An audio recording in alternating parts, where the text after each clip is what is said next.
Good morning, wild things. I am just finishing editing this episode. It's kind of an unusual one. I go through my archive. I have a lot of visual art, and although I don't physically have it with me, I was going through the digital photos of it while I was working on my website. And it was just such a fun trip down memory lane. I just kind of turned on the voice recorder and did an audio of it first, and then I went back and I just edited back in all the photos that I was looking at the time. And man, this one took me a long time. I think I've sat down 3 or 4 different times to edit it, and I tried to just do it in one go if I can. But so I hope you enjoy it. This is a part of my archive that is from the pandemic years, and I had this like subscription mail service where I would send out prints to people. So these are the originals, and I was really cranking them out for a couple years, and it's an interesting little section of my work. It's certainly not all of it, but it's nice to have this body of work and to go back through it. So I thought I'd share with you. And what else? Oh, you know, the thing is about being a visual artist is that it's a language. It's a visual symbolic language that I try to refine. I try to keep my fluency in, and I try to also use it to train others to be able to read and understand a visual symbolic language also, because this comes from the lunar dimension.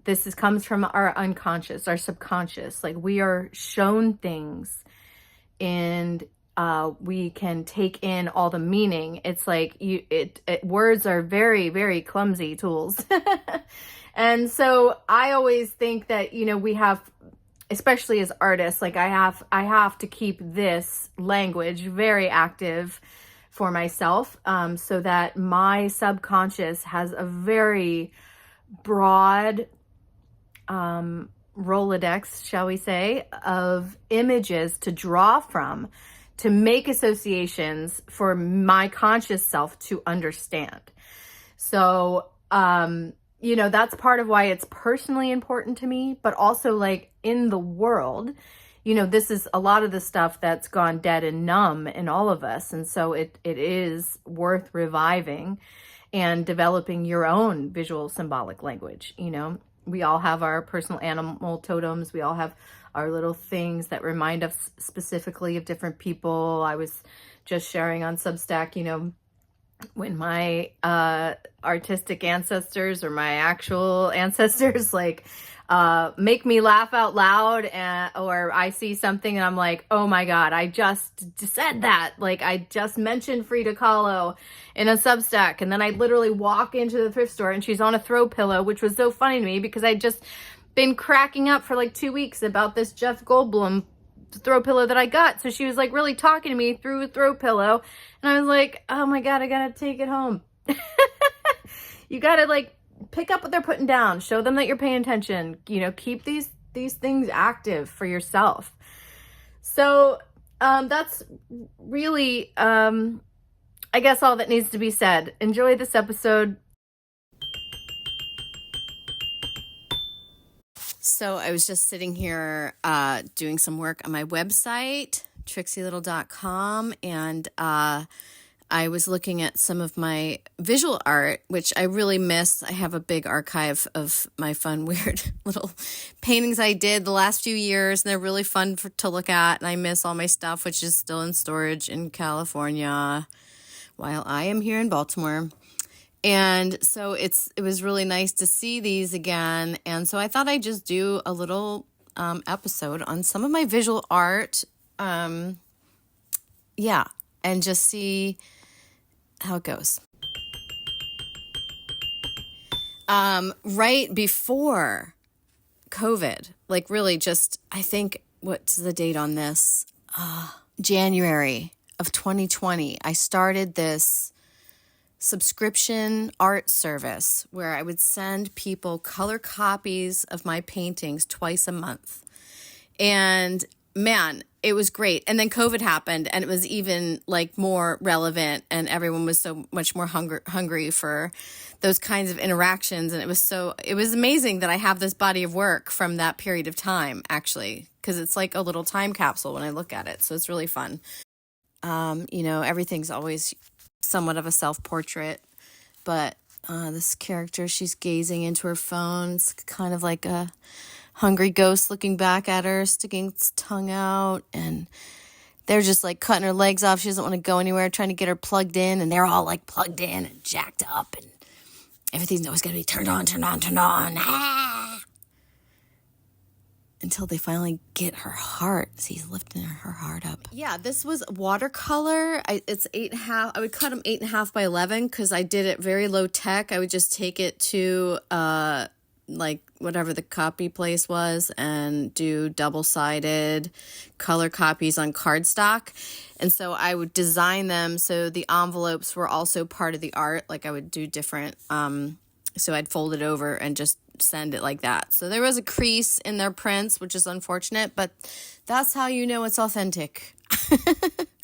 So resist the algorithms. So here's a great example of the envelopes. This one was a really great envelope. I was very happy with how it turned out. I was kind of experimenting with different like folk art borders and also like illuminated manuscript borders.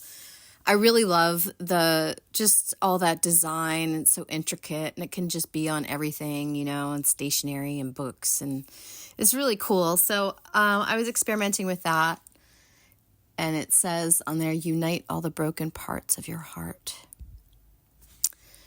And then inside of that one, that was actually a cool one. It was telling them that the Renaissance has begun, and your participation is encouraged and needed. We're doing the impossible. Being healed by healing others. You'll be loved by loving others. You'll be rebirthing the culture by rebirthing yourself. We'll create the world we actually want while struggling with the purpose and meaning of our own individual art. This is not easy. This is essential. Let go of the old in every way possible. Keep what works and nothing else. Have radical trust. Take bold action. Do it. Embody it. Be it. I need you more than you know. So does the whole world. And then we have this three-eyed horse. Got the third eye open. Flames coming out of the nostrils. A candle here. We've got cactuses and a cat mummy. Everybody's got their third eye open. The snake, phoenix, flames into this deer bearded flame character with light bulbs. And then this is the balance to that. All that solar masculine is this feminine mermaid over here. What are these? Hearts, pomegranates, grapes, the eyes, the forest, dolphins, the moon. We have a lock and a key and a butterfly and a caterpillar. So yeah, it's good to play around with like a visual symbolic language, and use it. Just even something like that, like just a border for some stationery. It's so cool, right?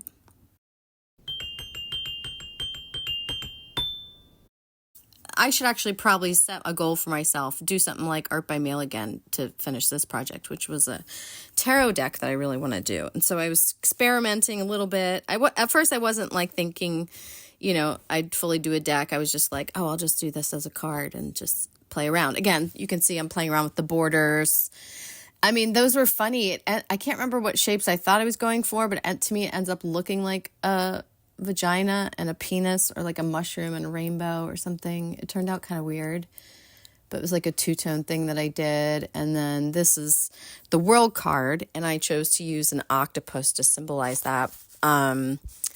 This was also during that part of COVID. I feel like we were all watching the same things on Netflix around that time. So if any of you watched My Octopus Teacher, which was a documentary about a nature documentarian who was, I guess, struggling in life and moved back home to where he's from in South Africa and would go swimming in the ocean as like just his healing process when he was there every day. And he ended up befriending an octopus. And over the course of like 3 or 4 years, I think he has this whole relationship with an octopus. Octopuses were one of my first totem animals. And my first tattoo, it was the symbol of fluid movement, the synchronized swimming and roller skating troupe that I founded after college. And and they're just amazing. I mean, I would always say that to me, I think you have to be like an ascended master to be able to come back and be an octopus, because it's like the whole like shape shifting and fluttering of like your camouflage of your skin and like, you know, I mean, that's like invisibility, you know, and it's like better than flying. You can just like liquefy and go anywhere you want.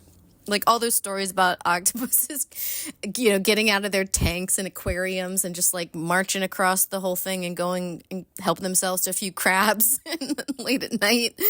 It's just like, yeah, nature.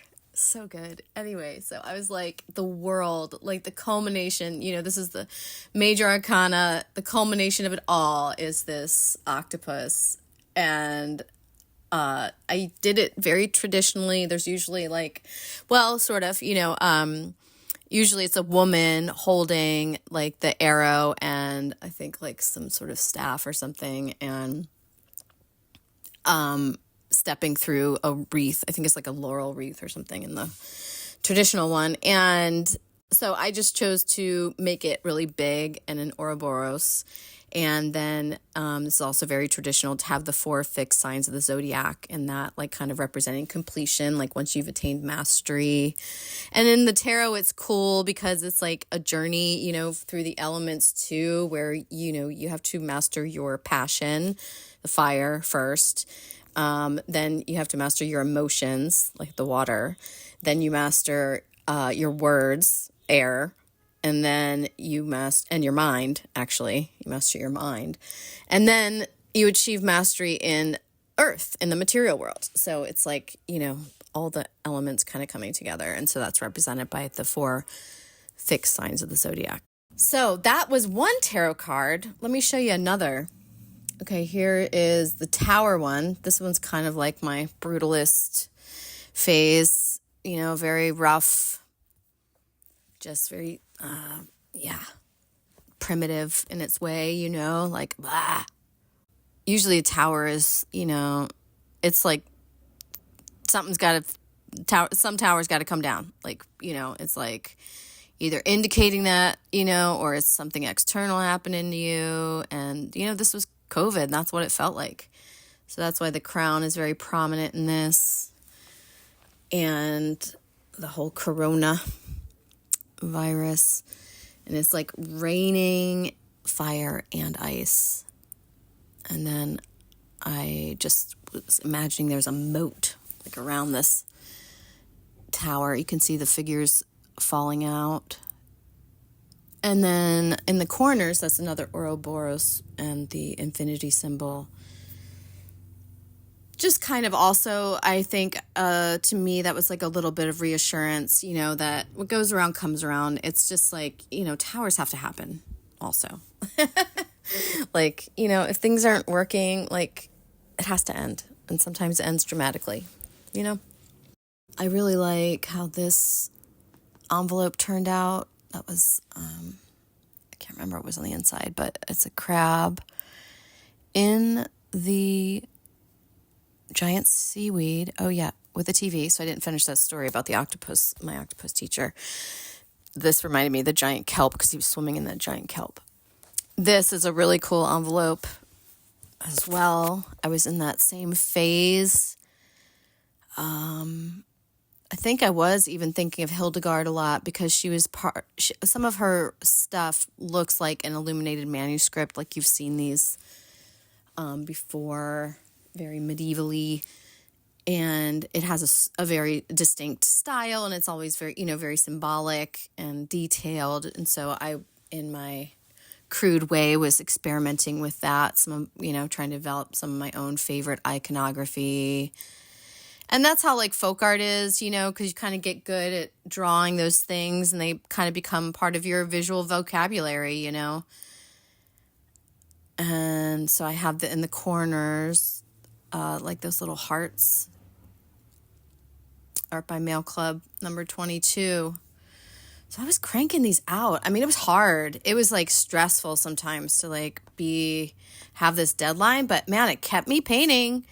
And that was the goal. It, you know, it really lit a fire under my ass. I mean, there's a lot of stuff like that I'm kind of, you know, if I really analyzed it, maybe I'm like, I don't really like how it turned out. But, you know, it's like,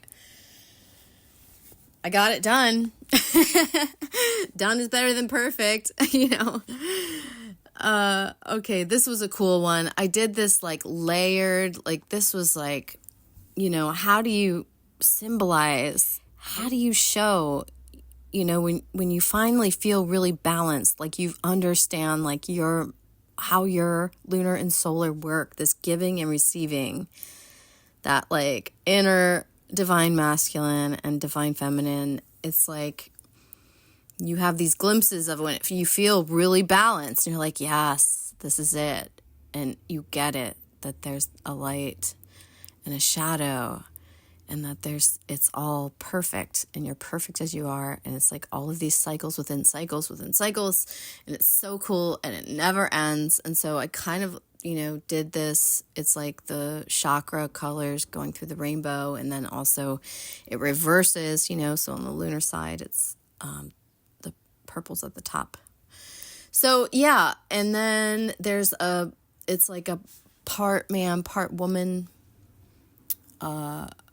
you know, man on one side, woman on the other, and then the sun and the moon. And then at the top, there is infinity with infinity, anchoring us into the cosmos, into all that is. So all that is. And so this was cool because then on top of that, I had these layers. I did like a transparency that you put on top of it. I mean, this looks really cool up close, you know. It's a little weird in the transparency. Like there are some of the effects that like, you know, I was definitely experimenting and that was cool. Because then I also was able to glitter on the outside of this, which was cool. And then you could take it off and, you know, see the other thing below. And it had another layer too. This one. Then it went over everything. Solar, endlessly penetrating. Ooh. The union of material and spirit, gross and subtle, light and dark, inhale and exhale, above and below, expanding, contracting, masculine, feminine, giving and receiving. These are all the names for luminous light body. Yeah, endlessly absorbing. Wow. And that's your truth cord. That's like what really lights up our nervous system. This is what the instincts we're trying to get back, you know? The heart chakra, where it all comes together. Anchored also in the earth's core. So we are anchored above and below. And it's another one of my tarot card attempts. I was working on, for each of the minor arcana, I wanted to have a different border representing each of the elements. So you could just look at the card and know what element you were in. And so you can see for the earth, I chose grapes and ants to represent the earth. You know, the ants are so industrious and they work together and they have really elaborate cities, you know. And, you know, grapes are always just like such a symbol of fertility and abundance and, you know, also utility and, yeah, you know, just wine and grapes are amazing. The Ace of Pentacles, an ace is the initiation. It's the start. Another thing I was playing around with, just thematically, as I was starting to envision my tarot deck, was this idea that I was inspired to try from the James Eads deck called Prisma Visions, which is a really beautiful deck. And you lay it all out, and it's like each of the suits are like a continuous landscape. So it's like you lay it out, and it's like one painting basically, and it's really cool. And so I like the idea of it like kind of being continuous, and that like the journey that I mentioned before of also kind of mastery of the elements, going from fire, which is rods, or call it staffs. Yeah, fire, which is like the staffs. Then water is chalice, air is the sword, and then earth is pentacle. So for my pentacle, I was using an acorn. I chose an oak tree also to go along with this, just the wisdom of the oak, and, that these are the things that are lasting. Coming out of the air, so if we had mastered all of those elements and then attained mastery as the King of Swords, I was imagining that this is like the back of the throne, and then the king basically has to crawl out, to another reality and kind of start all over again, picking up that first acorn, kind of coming out of this like earth as the bull. Obviously always been related to symbols of fertility and the earth, and revered in India and all these things. So I liked having the journey be as this sort of like bull human hybrid. I don't know exactly what it will look like, but this was the start of it. So King of Swords crawls away, starts the journey anew, with all this wisdom. So, this one is actually one of my favorites, and it was such a dream. It like all just came together, the whole thing. I remember just like having recently moved from LA to the forest, and that was me on the ladder in my studio by myself, like in this warehouse, converting this warehouse by myself, and just like, oh God, here I am starting over again. And it was like, oh, me on top of me, on top of me, on top of me, dreaming. The Medusa sort of DNA strand hair thing. I've always had a thing for Medusa. It was one of the first costumes I made for myself, like after I left home. And my when you start making sexy costumes, it was like sexy Medusa. It all goes together. So she's like this Rapunzel on this ladder, and it goes down. We can see this was the new moon, 22nd of May, 2020. Art by Mail number 9. And it's like all the stars are being dumped out over here. Oh, no, all your stars up. Start over again. Decorating the sky. Moving feels like that, huh? This was a summer that I really needed money, and I just moved, and I would sell lemonade out of the back of my truck at the river. It was kind of a service I provided. It was, it kept me sane during the crazy parts of the pandemic, and yeah, I would just go and sit at the river all day, and sometimes I would just leave a thing out where people could leave money, and it was kind of like, it became almost like performance art for me or something, because it just really, it says that you trust people, when you do that, and people would just be like, oh my God, aren't you worried someone's going to take it? And I was always like, okay, like I'm willing to lose like $10, which is what change I put in there, I was like, yeah, if someone really needs $10, like that would suck, and then I wouldn't do it again, and that would be a lesson I learned, and it cost me $10, like and it was just great. Like people would like serve themselves and leave the money, and it was really sweet. And sometimes I would sit in the back and actually do some of these art by mail paintings. Just being by the river was so great, and I had a little table in the back of my truck. For various reasons, I stopped enjoying the Jungian psychologists, partly because they became a little materialistic for me. It's like they believe in the stuff up to a point, but just the sort of like objective distance that they sort of seem to keep from stuff. It's like, why, like, just like living a really robust life. I feel like they kind of play it safe, but they're like, and just like, it's all very adherent to like young, the person, I don't know. It's weird. Unformed thoughts. Anyway, so here I am.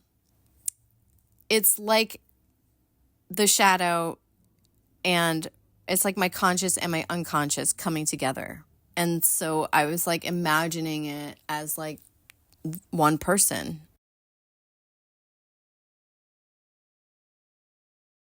So this is sort of an attempt at that idea. And then I did this like masking technique in the back to kind of make like abstract forest. You can see, and outline everything. These are all watercolor with ink. My favorite being the V-ball or whatever they call it now, but the Pilot one. I love that pen. This one, I mean, it's pretty self-explanatory, right? I was like, yeah, lift your heart up. Do this work. Lift up, boom. It's like diamond muscles. It's like rainbow chakra out your crown and woo-woo. Wow. And then you get to wear a parrot as a bracelet. These are fun. This has been fun for me, going down this road with you guys. This was like the first one, I think. Was this the first or second? Oh, number 4.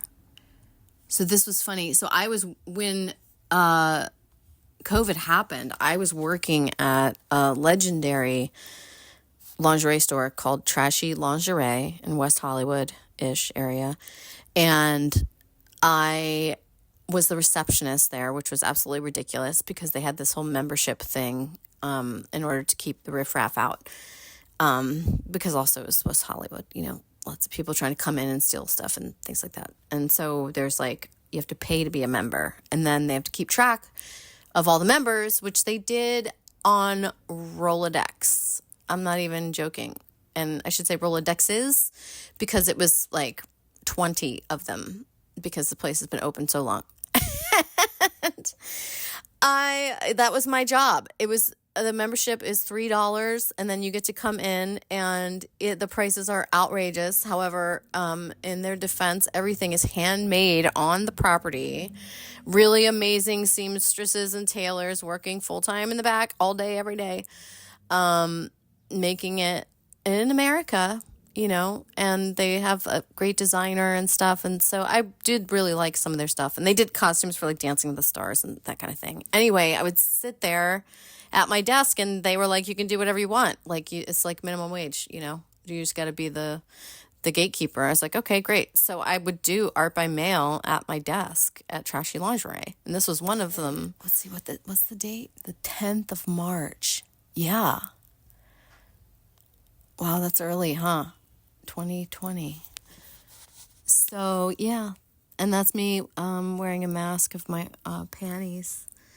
There was a lot of stuff on here that I really muffed up that I would have redone the whole thing if I had had time, but I didn't have time, so I wasn't happy with like the way my eyes turned out. And I think I had a hard time. I decided on the panties thing after, and then I wasn't sure what I was going to do. It sort of just like evolved in this odd way, and then yeah. So it's interesting to see it now. I'll wrap this up with this one, which is also sometimes the logo for my Artist in the Wild stuff on Substack and YouTube, which is probably how you're watching this. But yeah, this was me as Apollo carrying the light through the night. Apollo was the Greek god who was said to carry the sun across the horizon. And so here is all the like swirling dark clouds, chaos, smoke, all the confusion. And then always that if there's a moon, there's got to be a sun. Try to keep things balanced, you know? And a horse. So that's me. My hair's flying back. I just really always loved and for some reason I did this on cardboard. It was like, you know, those mailers when you get like a nice piece of cardboard in it. This wasn't even that nice of a cardboard piece, really. And I gessoed it and then decided to paint on it. So this is actually mostly acrylic paint for that reason. And so I really like it. Like if you can look at the texture of the paint, you know, it has a lot more dimension than the watercolors do. It doesn't build up the same way. And that works to an advantage in the clouds, but then kind of to a disadvantage, like around the sun, like it gets like a little blurry and like the details. But overall, I just love this one. I want to do like stickers. I think would be nice of this. Carry the light through the night. I hope you enjoyed that. There's really so much more. I could have done another full episode just on the art by mail stuff, not to mention I have one really fun filled sketchbook that I did right after my divorce and separation and stuff. I just filled it, and literally half the watercolors were the water was my tears. So it's very personally significant, that one, but there's some great images in that. And I just listened to Dr. Clarissa Pinkola Estes, who wrote Women Who Run with the Wolves, who really, I mean, it's one of those books. It's like Charles Eisenstein's book, The More Beautiful World Our Hearts Know Is Possible. It's like you could just have those books on your coffee table and never open them. Just let the idea of the titles sit with you, and they will change your life. They will do what is intended. And I did read the book, though, both of them. But, you know, Women Who Run with the Wolves, you know, came out, I think, in 91, 92. I graduated high school in 92, and it kind of followed me, like, through college. And even though I didn't really like read it cover to cover then, I would, you know, kind of flip through it. It was very dense. It was like she's a Jungian analyst and a Hungarian and Mexican storyteller. So she has that in her lineage, just the real like storytelling, like as the culture. And she's a Jungian analyst. And she identified this additional archetype of the wild woman that wasn't talked about very much. And, you know, as an artist, I was like, that made so much sense to me. It's like, you know, women, maybe I would have had children if I had, you know, for me, it was always about money. My childhood was difficult. We didn't have money, and I wasn't going to do it like that. And I also knew that my art was always going to be my priority, and I had to be honest about that. Like, I didn't want to drag a kid through that, you know, like, just never being my first priority. Like, I just kind of knew that, like, because I had a hard childhood, I was my child, and I needed to find myself, and it's taken a long time to do that. But it's interesting to talk about that book now, because even just Artist in the Wild is obviously so influenced by that book and that idea that we always have to return to ourselves, even if you are a parent, even if you chose a traditional route. There's so many stories in there that are about a soul's longing that cannot be denied, and that, you know, just because you have these responsibilities and obligations and things that have been put on you for various reasons, you know, that there is this wild part of your soul that has to be listened to. You have to give time to it. And in some ways, the boys, the guys, the men that I grew up with kind of did that. Like, you know, they would go camping or hunting or kind of go find themselves again and let things be still and sharpen their instincts and all that stuff. But, you know, I don't think it was really as encouraged or talked about or anything for girls, you know. And I mean, I always say, like, in the 70s and 80s, we were kind of raised like feral cats, like all of us, you know, like latchkey kids and climbing trees all the time. And we had to be home when the street lights went on. And, you know, it was fun. It was wild. So I don't know what my point was really with bringing that up, aside from it's so baked in to what I do here. It's worth mentioning. And then also in terms of developing a visual symbolic language. Oh, there it is.